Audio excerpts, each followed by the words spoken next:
Hello guys, welcome back to another video. तो guys, इस video में हम लोग एक फार्मास्यूटिकल कंपनी के बारे में डिस्कस करने वाले हैं। ये जो कंपनी है, ये कंपनी आप लोग को लगभग 440% के आसपास की रिटर्न दे रही है। एंड लास्ट 3 साल की अगर सेल्स ग्रोथ कंपनी की कैलकुलेट किया जाए तो वो करीब 280% के आसपास निकल के आ रही है। Company is also expected to give a good quarterly result in December quarter and company overall profitable रहने वाली है। तो गाइस, इस वीडियो में हम लोग बेसिकली 3 मेजर पॉइंट्स कवर करेंगे। So the first point is fundamental analysis. यहाँ पे हम लोग देखेंगे कि कंपनी कौन सी है एंड कंपनी फंडामेंटली कैसी है for short term trade and long term investment purpose. Second point is volume analysis. Volume को एनालाइज करके हम लोग फ्यूचर ट्रेंड के बारे में अंदाज़ा लगाने की कोशिश करेंगे। And the third point is technical analysis. यहाँ पे हम लोग डिस्कस करेंगे डिफाइंड टेक्निकल्स के बारे में, मतलब कहाँ पे आप लोग बाय करके चल सकते हो एंड क्या रहेगी आप लोग की टारगेट। तो गाइस, बिना टाइम वेस्ट किए पहली पॉइंट की तरफ बढ़ते हैं और देखते हैं कि कंपनी कौन सी है एंड कंपनी फंडामेंटली कैसी है। तो गाइज, यहाँ पे आप लोग देख सकते हो कंपनी का नेम है डिसाइफर लैब्स लिमिटेड और बेसिकली ये एक फार्मास्यूटिकल कंपनी है। अगर कंपनी के बारे में डिटेल में कुछ जानना हो तो कंपनी के वेबसाइट में जाके आप लोग डेफिनेटली जान सकते हो। कंपनी सिर्फ पर सिर्फ BSE में लिस्टेड है। मार्केट कैप के बारे में डिस्कस करें तो 64.8 करोड़ की कंपनी की मार्केट कैप है। स्टॉक की PE 21.2 की है। ROCE 12.3%, return on equity 10.7%। Last 6 months के रिटर्न अराउंड 75% के आसपास है। लास्ट 3 साल की सेल्स ग्रोथ अराउंड 280% के आसपास है। एंड कंपनी की अगर लास्ट 1 साल की रिटर्न अप्रोक्सीमेटली कैलकुलेट किया जाए तो वो है करीब 440.74%। कंपनी अभी बुक वैल्यू से काफ़ी ऊपर ट्रेड कर रही है एंड कंपनी की फेस वैल्यू 10 की है। प्रोमोटर्स की होल्डिंग 7.61% प्लेज हो रखा है। प्रोज एंड कॉन्स के बारे में डिस्कस करें तो देख सकते हो कॉन्स की लिस्ट लंबी है कंपेयर टू प्रोज। प्रोज में सिर्फ 2 ही पॉइंट है और एक पॉइंट तो मैंने वीडियो की स्टार्टिंग में ही डिस्कस कर दिया था। सेकंड पॉइंट इज डिप्टेडिस इंप्रूव हुई है कंपनी में। कॉन्स में डिस्कस करें तो बुक वैल्यू से काफ़ी ऊपर ट्रेड कर रही है। एंड कंपनी में लास्ट क्वार्टर में अराउंड 7% के आसपास प्रोमोटर्स ने अपनी होल्डिंग कम किया है। और लास्ट क्वार्टर का मतलब है दिसंबर क्वार्टर। दिसंबर क्वार्टर लेकिन रिजल्ट तो आउट नहीं हुई है, लेकिन शेयर होल्डिंग पैटर्न आउट हो चुकी है। प्रोमोटर्स की होल्डिंग काफ़ी कम है एंड लास्ट 3 साल की जो रिटर्न ऑन इक्विटी है वो 13% से कम निकल के आ रही है, जो कि 3 साल के कंपेरिजन में काफ़ी कम है। और उसके साथ साथ कंपनी प्रॉफिटेबल तो है लेकिन डिविडेंड पे नहीं करती है आप लोगों को। प्रोज एंड कॉन्स तो हो गया। अभी क्वार्टरली रिजल्ट के बारे में डिस्कस करें तो गाइस, यहाँ पे देख सकते हो सितंबर की क्वार्टर में कंपनी ने एक रिकॉर्ड ब्रेकिंग प्रॉफिट दिया था, जो कि लगभग 1.5 करोड़ के आसपास का था। देखो, अभी तक जितना यहाँ पे रिजल्ट अवेलेबल है उसके अकॉर्डिंग तो कंपनी ने कभी 1 करोड़ की भी मार्क क्रॉस नहीं किया था ऑन क्वार्टरली बेसिस, लेकिन डायरेक्टली सितंबर की क्वार्टर में 1.5 करोड़ के आसपास प्रॉफिट दिया था कंपनी ने। उसके बाद ईयर ऑन ईयर बेसिस पे अगर देखा जाए तो कंपनी करंट रिटेन में ऑलरेडी 3 करोड़ के आसपास की प्रॉफिट दे रही है। तो मतलब यहाँ से देखो, ये चारों प्रॉफिट एक तरफ और ये अकेला, फिर भी ये जो प्रॉफिट है ये इससे ज़्यादा है। और इसके साथ साथ तो और भी दिसंबर क्वार्टर लेके एंड मार्च क्वार्टर लेके भी रिजल्ट ऐड होने वाले हैं। तो आप लोग सोच सकते हो कंपनी देखो, कंपनी जो ग्रोथ अभी दिखा रही है ना सितंबर क्वार्टर की बाद से, अगर वो ग्रोथ कंपनी में कंटिन्यू रहती है तो no doubt within 3 to 4 years आप लोगों का जो शेयर का प्राइस है अराउंड 400-500 के लेवल भी टच कर जाएगी, उससे भी ज़्यादा टच कर सकती है। और अगर सितंबर की क्वार्टर में देखा जाए तो फिर से बैलेंस शीट में भी आप लोग को इंप्रूवमेंट होते हुए नजर आएगी। रिजर्व को इंक्रीज करके कंपनी ने डेब्ट रिड्यूस किया है, देख सकते हो यहाँ पे। और फिर भी अगर देखा जाए अभी तक कंपनी का डेब्ट अनकंट्रोल्ड है, लेकिन ओवरनाइट कुछ भी नहीं होता है, सब कुछ होने के लिए टाइम लगता है। ठीक है, तो यहाँ पे ठीक है, कंपनी में इंप्रूवमेंट हो रही है। एक दिन में तो मतलब टोटली कंट्रोल डेब्ट नहीं हो जाएगी। ठीक है, हो रहा है, धीरे धीरे हो रहा है। It's better, 1 is better than 0। ठीक है, something is better than nothing.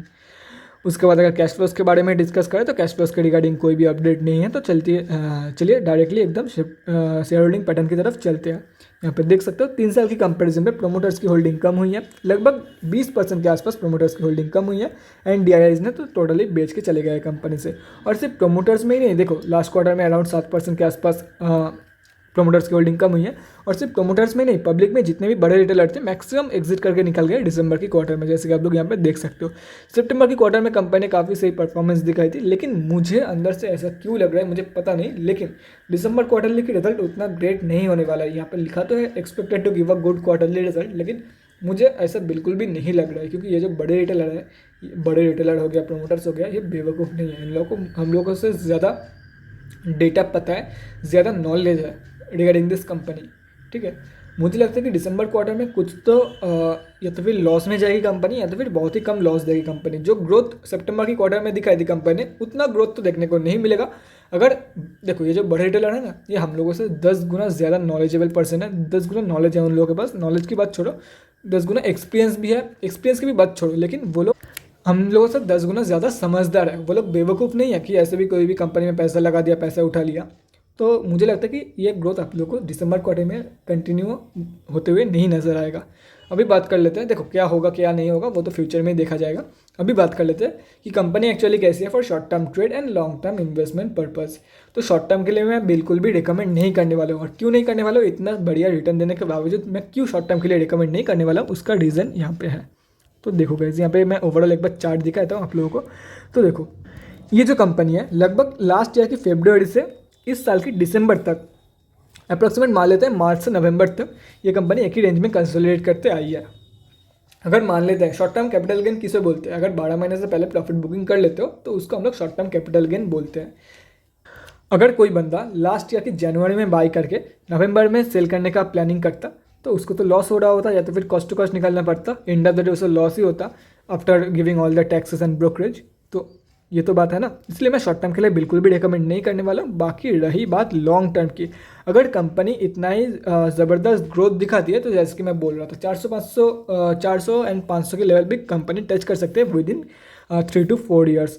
तो ये आप लोगों के लिए एक बोल सकते हो, एक थोड़ा सा गैम्बलिंग भी बोल सकते हो। कंपनी में पैसा लगा के रख दो, अब कितना पैसा लगाना है वो आप लोग की रिस्क मैनेजमेंट के ऊपर डिपेंड करती है। मैं तो यही बोलूँगा एटलीस्ट 3 से 4 साल के लिए पैसा लगाना है, तभी आप लोगों को कोई भी इफेक्टिव रिटर्न या तो फिर मल्टीबैगर ये कंपनी रिटर्न बना के दे के जा सकती है। अगर कंपनी गिर जाती है, मतलब कंपनी की profit and all that things अगर गिर जाती है तो कोई बात नहीं, मतलब इतना मान के चलो जितना आप लोग लगाओगे उसमें से 50% खोने के लिए रेडी हो जाओ। आप लोग का स्टॉप लॉस 50% पे रहेगी। मान लो अगर 1000 रुपया लगाते हो तो जब भी आप लोगों का जो शेयर की वैल्यू होगा वो 500 रुपये से गिर जाएगा, आप लोग एग्जिट करके निकल जाओगे। तो अगर आप लोग 1000 रुपया खोने के लिए रेडी हो तो 2000 रुपया लगा दो। अगर मल्टीबैगर हो जाएगा कंपनी तो आप लोग को बहुत बढ़िया रिटर्न बना के देके चली जाएगी। अदरवाइज 50% लॉस या तो फिर 40% लॉस एक्सपेक्ट करना कंपनी से। ऐसे आप लोग ट्रेड ले सकते हो, लेकिन ऐसा कोई भी कंफर्म मल्टीबैगर कंपनी अभी तक तो नहीं है, क्योंकि बड़े रिटेलर क्विट करे वो एक कंसर्न बन सकती है कंपनी के लिए। बड़े रिटेलर हो गया, प्रोमोटर्स हो गया, वो एक कंसर्न बन सकते हैं कंपनी के लिए। ये तो हो गया हमारा फर्स्ट पॉइंट। अभी हम लोग बढ़ते हैं हमारे सेकंड पॉइंट की तरफ और देखते हैं कि आज कंपनी में क्या हुआ है बेसिकली। तो गाइज यहाँ पे हम लोग आ चुके हैं बीएससी के वेबसाइट पे। सिर्फ और सिर्फ बीएससी में लिस्टेड कंपनी है। उसके साथ साथ अगर देखा जाए तो कंपनी जो है वो बीएससी के ग्रुप एक्सटी में लिस्टेड है, मतलब इसमें इंट्राडे ट्रेड्स लेना अलाउड नहीं है। उसके बाद अगर आज के बारे में डिस्कस करें तो गाइज यहाँ पे आप लोग देख सकते हो आज जो है वो 80,540 क्वान्टिटी में ट्रेड लिया गया है। अभी देखना यही है कि ये जो वॉल्यूम है क्या ये इसके एवरेज वॉल्यूम है, एवरेज से कम है या एवरेज से ज़्यादा, वो तो हम लोग को तभी पता चलेगा जब हम लोग चार्ट पे जाके देखेंगे। तो तीसरी पॉइंट पे हम लोग ये देखने वाले हैं कि कहाँ पे आप लोग बाई करके चल सकते हो एंड क्या आप लोग की टारगेट है। उसके साथ साथ वॉल्यूम भी एक बार चेक कर लेंगे कंपनी की। तो गाइज बिना टाइम वेस्ट किए बीएससी के डेली चार्ट की तरफ बढ़ते हैं। तो गाइज यहाँ पे हम लोग बीएससी के डेली चार्ट पे आ चुके हैं। आज कंपनी लगभग 3.7% के आसपास डाउन थी। 64 रुपये के आसपास कंपनी अभी ट्रेड कर रही है। पहले वॉल्यूम चेक कर रहा था, एवरेज के आसपास ये है आज की वॉल्यूम। और अगर देखा जाए यहाँ पे तो सभी के सभी लेवल्स आप लोग के लिए मेंशन किया हुआ है, आप लोग देख सकते हो। कहाँ पे बाई करना है, सिंपल सी बात है। ये जो आप लोग को रेंज दिख रहा है, जूम कर देता हूँ। देखो पहले ही बोल देता हूँ, अगर आप लोगों को स्क्रीनशॉट लेना है तो अभी मैंने जूम आउट कर रखा है। आप लोग अभी ले लो screenshot and current market price में इरेज कर रहा हूँ ताकि बाद में कोई भी कन्फ्यूजन ना हो रिगार्डिंग द लेवल्स। और अगर आप कन्फ्यूजन हो रही है तो कलर्स मैच कर लेना, हर एक लेवल के कलर अलग अलग है। पॉज करके ले लो स्क्रीनशॉट। अभी मैं इसको जूम कर रहा हूँ। तो देखो ये जो लेवल है ये आप लोगों के लिए नो ट्रेडिंग जोन है या तो फिर कंसोलिडेशन जोन है। अगर कंपनी इसके बीच में ट्रेड करते करते हो सकता है कि कंपनी कल फ्राइडे है, कल के दिन यहाँ से बाउंस बैक शो कर देती है। अगर कंपनी बाई चांस यहाँ से कल के दिन बाउंस बैक शो कर देती है तो आप लोग कहाँ पे बाई करोगे, यहाँ पे बाउंस बैक के बाद बाई नहीं करोगे। ये नो ट्रेडिंग जोन है आप लोग के लिए या तो फिर कंसोलिडेशन जोन है। तो आप लोग बाई करोगे जब कंपनी सक्सेसफुली 80.35 के ऊपर क्लोजिंग करेगी, ठीक है। इसके ऊपर जब कंपनी सक्सेसफुली क्लोजिंग करेगी तब आप लोग को बाई करना है फॉर द टारगेट ऑफ 105, उसके बाद 138, 167, 200 एंड सो ऑन।